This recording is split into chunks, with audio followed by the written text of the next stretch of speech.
I'm going to dive deeper into how Cat can be more effective against teams like the Celtics, but I first want to start with where he is most effective generally. So he's generally most effective out of this delay set where he's at the top of the key in isolation. So here he can shoot it or he can drive, especially when a center is on him like Pirtle, which makes him really, really dangerous. Right here he shoots it, he makes it, the center's playing a little bit off him because it's respecting his ability to drive. You're going to see the same thing on this set, except it's a smaller defender in Ochai Agbaji. And then here he's going to drive. And then McBride, you're going to see him clear out, which leaves Bruce Brown as the help man. And then because Bruce Brown also isn't big enough to defend this, Cat can just finish over both Ochai and Bruce Brown. So it's all predicated on having spacing with Cat in that delay action. The other way he's really effective is in this two-man game with Brunson. Any of the pick and pop, pick and rolls. When Jokic is in drop, Cat's a good roller, and then also Brunson's an excellent passer out of this read. And then Cat's a good finisher as well. So these are where Cat gets most of his offensive points, other than like offensive rebounds, post-ups, but it's generally out of the pick and roll or out of that delay set. Here you're going to see the delay action and then a split action with Brunson and Mikal. So the thing with teams like the Celtics is they put a good wing defender like Tatum on Cat. In the first game against the Celtics, it was Drew Holiday. And then they switch everything. Against OKC, it was J-Dub and Dort. So because they switch everything, it effectively takes away that pick and roll, pick and pop opportunity because you're just switching between two really good defenders. Out of this delay set though, the Knicks like to run the split action where Mikal kind of slips the screen. So you can see Mikal right now keeps Brown on the top side and he's just going to cut. There's a great cut, great pass by Cat. But because you have two non-shooters in Precious and Hart, Cornette's already preloaded help. Right, so he gets this block because he just sit in the paint. You're gonna see the exact same thing. Here's a split action. Mikal's gonna slip it because you have Precious and Hart on the weak side. Cornette's already in help, and then you're just gonna force this tough mid-range. So the effectiveness of that delay set is basically cut in half because that pass isn't gonna be there if you can preload help that far in advance, or that pass is there but the finish isn't really gonna be there. And then out of this isolation as well, we saw it against the Raptors where he was able to drive. You're just not able to drive as well because of the non-shooters, right? Horford and Cornette are basically blocking any gap that Cat can drive in.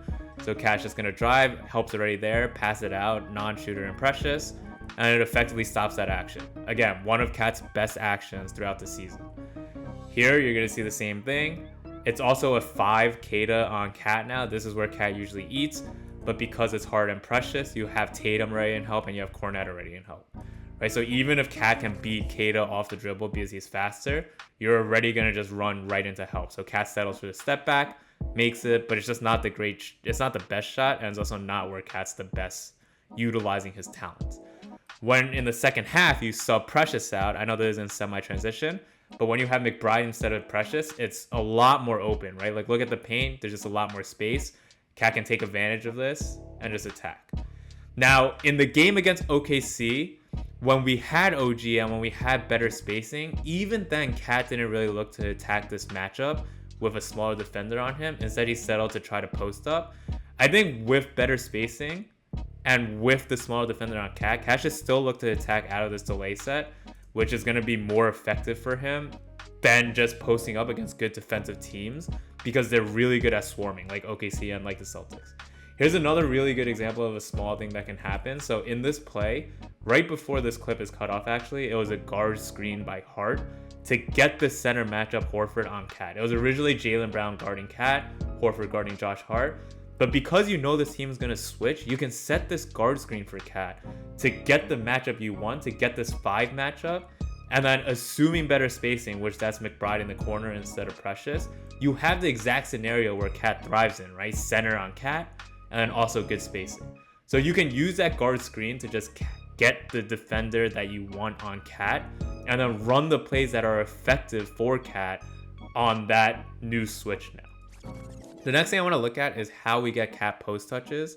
So this is actually a really good screen by Cat. Again, if you set a high pick and roll with Cat, everything's just going to be switched. But if you set it lower, Cat can establish position by keeping White on his top side and then rolling immediately into really good position. So you're going to see it here. Keep White on the high side, just roll, and then he has great position here, right? Again, it's Precious, the non-shooter, which allows for Cornette to roam. But even with Precious being a non-shooter, like this is still an okay pass to just throw the Cat over the top. This is also a fine pass for Hart, right? Because now Cat is in prime position to offensive rebound. So like even with a non-great spacing lineup, just setting that low screen is really effective in getting Cat better position versus getting Cat a post up where he's at the elbow. Right, same thing here. You set this high screen and you're able to walk Brown all the way down into the block, but then Cat's gonna move up. So like this is great position where Cat can spin to the baseline, and then even if they want to double, this is a very quick one spin lefty hook shot. But instead you're gonna see Cat kind of climb up and establish position at the elbow, and he just can't do this. Look, there's one step, two steps. So now he's like near the elbow instead of near the block where he originally was. Especially with a smaller defender on him, when you know the Celtics game plan is a double, when you know OKC's game plan is a double, you need to be really conscious about establishing low post position where you can score in one move. Same thing here. This was a low screen, like we talked about earlier with the Mikal video. Cat gets position here, low screen, and then just establishes here. Still gets pushed out a little bit. You ideally want him to be able to make a move like a little bit lower. He makes a good move here, but this is now execution. When you have the position, I would say like this is fine position. When you have this established position for Cat on a mismatch, you know that the help is coming. So now the other four players has to be cognizant of where the help's coming from. Brunson should be looking at Horford and looking at Keita. Is Horford gonna send a double or is Keita? Right? In this possession, it's gonna be Keita. Once Brunson sees this, everyone has to rotate. Like now you know that Horford's not gonna help. Otherwise, if this is a triple team, that's fine then. It's even more of an advantage. Brunson has to establish a passing lane for Cat by just shifting up. And then McBride shifts up, and Keita's guarding Mikal right now, right? And he's the one that's going to leave Mikal open because Tatum is going down to help out on Precious. Mikal's not even moving to create this passing lane. Mikal's the open one. Here's a double. The double gets sent because everyone's just on the weak side and letting Cat try to isolate. No one's moving. But it doesn't make sense because you know that the double is going to be sent. You know an advantage is created amongst the other four players. The advantage here is not going to be for Cat. And you have to know that that's going to happen when they're playing a smaller defender on Cat. So no one moves on the other four players. Cat has a tough hook. And then you can see the same thing here. Post up, small defender on Cat. Where's your help coming from? It's either coming from Keita or it's coming from Horford. In this possession, it actually gets sent by Horford. So Horford sends a double. Mikal has to see Horford send the double, shift up, and then Hart and McBride can't both cut. You're going to see both of them cut right now. Brunson does the right thing by shifting up. Mikal should have shifted a little earlier once he saw right here. Once he sees Horford doubling, you got to shift up. And then McBride and Hart both cutting, clogs the lane. This is just a double and Cat has nowhere to go with this ball. Instead, Hart could have just shifted up to like the top of the key, try to provide a better passing angle for Cat, but the paint's just clogged here, right? So the first part about posting up is you have to establish better position posting up. So this is like really far out, right? So the first part is establishing better position, and the second part is when you have position, you know what double's gonna get sent. How are you taking advantage of it? Here you can see kind of what I'm talking about. Cornette's setting the double, right? Which means that McBride knows that Pritchard's not gonna double, so he can stay up here. And then Payne's a little higher, which allows for more space on the weak side. This is like not a good double, but this is in principle what I'm talking about. Precious cuts, which allows Hart to be open because Keita has to guard this cut. And then Hart cuts right following Precious. Good cut. Keita recovers. And then you have a little bit of a scramble, which allows for McBride to come down to the corner for an open three. So that's how you take advantage of advantage basketball, right? Like when you have a double, you should be an advantage and you have to take advantage of that. The next thing I want to talk about is when Cat's used as a spacer. So in these lineups, when you have two real non-shooters like Precious and Hart, you know that you're going to want Precious as a screener, right? Because you want Cat to be part of the offense as a spacer to drag help. So here, Precious has a screen. What's happening on this weak side, for me, doesn't really make sense because you're going to overload the weak side. And then you're going to have an empty side where the pick and roll is running. But the empty side pick and roll is advantageous because you can have this two-man game with Precious and Brunson, but help's already super preloaded because you know Hart's on the weak side. So because help is super preloaded, Kornet's not going to really let Precious just run free as a roller, which basically negates the effectiveness of having this empty side pick and roll.